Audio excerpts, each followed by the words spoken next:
Antigamente, as fotografias eram produzidas de uma forma completamente diferente de hoje. Hoje que temos as câmeras digitais. Antigamente, as câmeras eram compostas por uma lente que permitiam com que a luz entrasse e se fixasse num filme fotossensível. Esse filme era levado para ser revelado e depois ele era colocado num aparelho que jogava luz e aquela luz imprimia a imagem em um papel especial, papel fotográfico branco. Esse papel, se nós pegássemos a luz, ele não mostrava nada, ele era totalmente branco. No entanto, quando nós colocávamos esse papel num líquido revelador, aos poucos a imagem ia aparecendo, ia sendo revelada.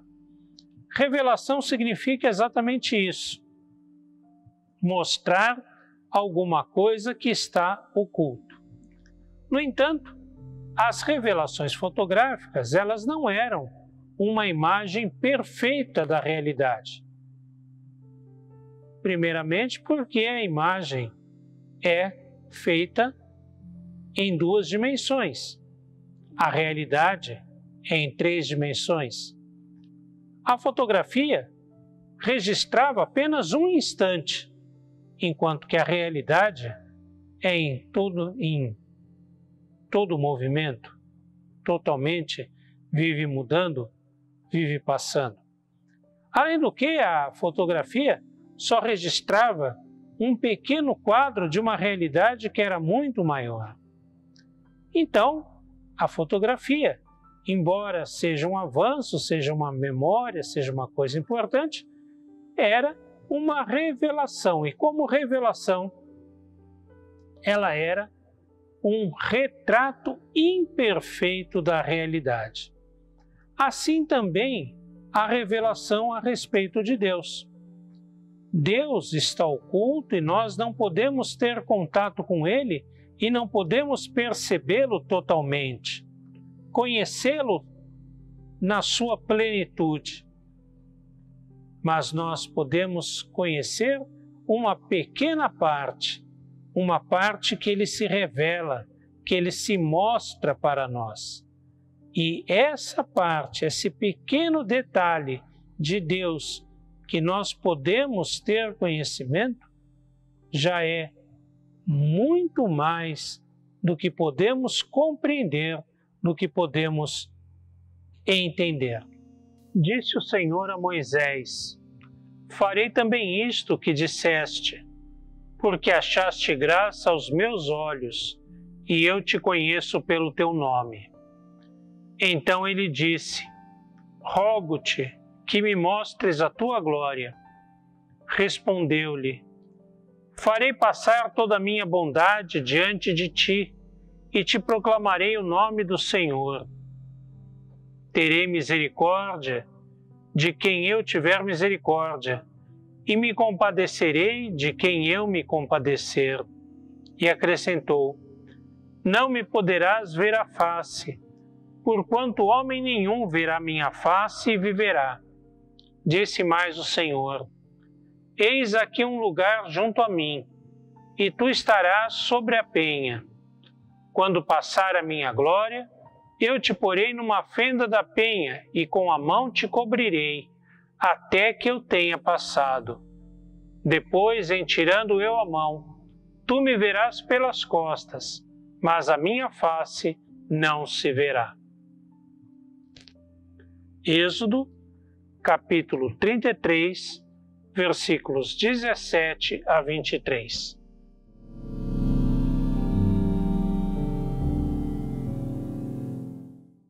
Uma das mais importantes afirmações que a Bíblia faz a respeito do Pai é a de que Ele é santo. Santo. Quando Isaías tem a visão de Deus num trono, quando ele estava no templo, os seres que estavam à volta do trono de Deus clamavam: Santo, Santo, Santo é o Senhor dos Exércitos. Portanto, uma das principais características, uma das mais importantes qualidades de Deus é de que Ele é santo. O que significa, no entanto, dizer que Deus é santo? Na nossa sociedade, no mundo moderno, a palavra santo é usada num sentido muito moralista, ou seja, santo é aquele que não faz nada errado, que se comporta direito, que só faz bem às pessoas. Isso é o que nós consideramos santo. Mas esse não é o significado da palavra, principalmente da palavra hebraica. Santo significa aquele que é separado. Santo é aquele que é separado. No dizer de um importante teólogo reformado do século XX, o Senhor é o totalmente outro. O que isso significa? O que significa dizer que Deus é santo? É que Deus não se confunde com nada mais. Deus não é um animal, Deus não é uma árvore, Deus não é uma pedra ou qualquer outro elemento da criação. Deus não é um ser humano. Deus não se confunde com ninguém. Deus está completamente separado, além da criação. Então, Deus é totalmente outro, é um ser à parte da criação. Ele não se confunde nem com ninguém, nem com nada que existe.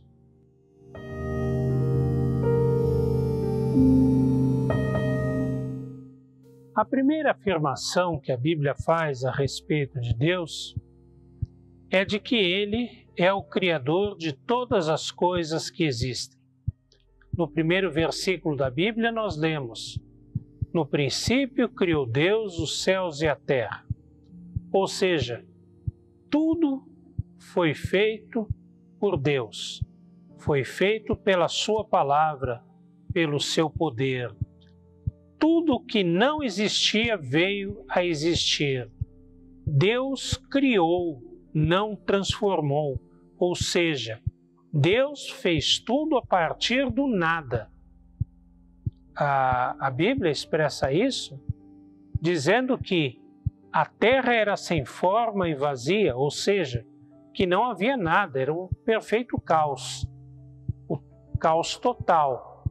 E Deus criou a partir do nada tudo que existe. Mas Deus não somente criou tudo que existe. Deus criou, e diz o texto bíblico, e viu que era bom. Ou seja, Deus criou todas as coisas boas e com um determinado propósito. A criação foi feita toda boa. O pecado entrou depois, como um enxerto maléfico na vida do ser humano e em toda a criação.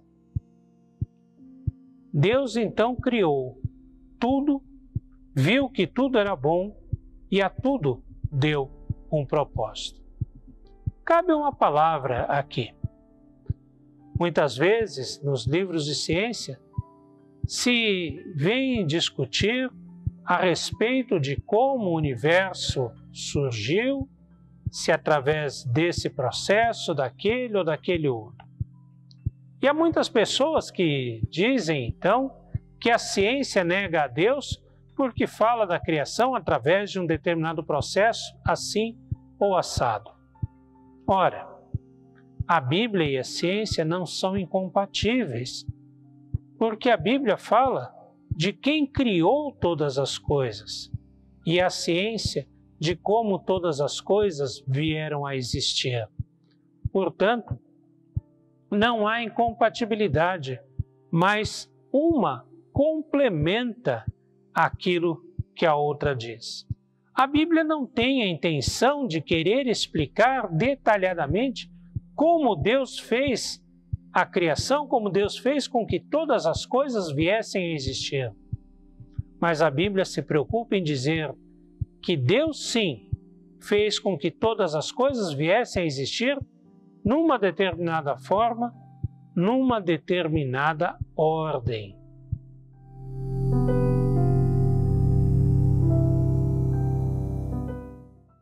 Uma importante afirmação que a Bíblia faz a respeito de Deus é que Ele governa toda a criação. Algumas pessoas, ao lerem o livro de Gênesis, o relato da criação, quando chegam ao final do relato, em que Deus criou todas as coisas em 6 dias e ao 7º descansou, acreditam que então Deus abandonou a natureza e a história à sua própria sorte, abandonou o ser humano e deixou que ele vivesse por sua própria conta. Ora, isso não é verdade. Jesus mesmo disse: meu Pai trabalha até agora e eu trabalho também. Isso significa que Deus continua o seu trabalho como Criador, recriando, conduzindo e governando a criação e a história para os propósitos para os quais elas foram criadas.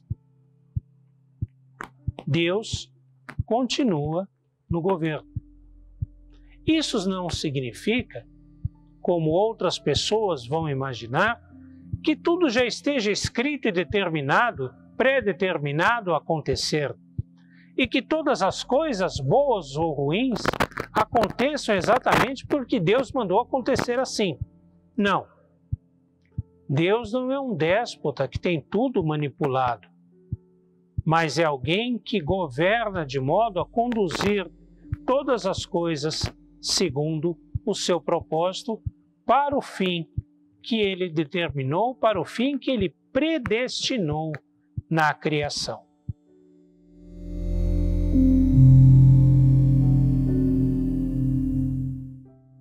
Se numa noite clara, especialmente longe das luzes da cidade, olharmos para o céu, veremos milhares e milhares de pontos de luz. Alguns pontos muito pequenos, minúsculos, mas que são estrelas ou outros astros celestes que resplandecem à luz das estrelas. O que chega até nós é muito pouco da realidade que eles são. Um pequeno ponto de astros que são muito e muito e muito maiores do que nós, alguns maiores até do que o nosso Sol. No entanto, esse mínimo, essa pequena parcela do seu brilho que chega até nós, é suficiente para nos revelar a sua presença, para nos mostrar que eles estão lá, ou estiveram lá, e que brilham uma luz intensa. São suficientes para nos encher de alegria, de beleza, de poesia. Assim também, Deus é conosco. Deus é muito maior do que o universo que Ele criou. Mas o pouco que Ele se manifesta, que Ele se revela, e o pouco que podemos conhecer dele, já nos enche de fé, de esperança, de vida. O pouco de Deus que nos é dado revelar, que nos é dado conhecer, é suficiente para nos mostrar uma grandeza infinitamente maior do que nós, mas que conosco se relaciona, que vem até nós para nos prover do seu amor, da sua paz, da sua vida.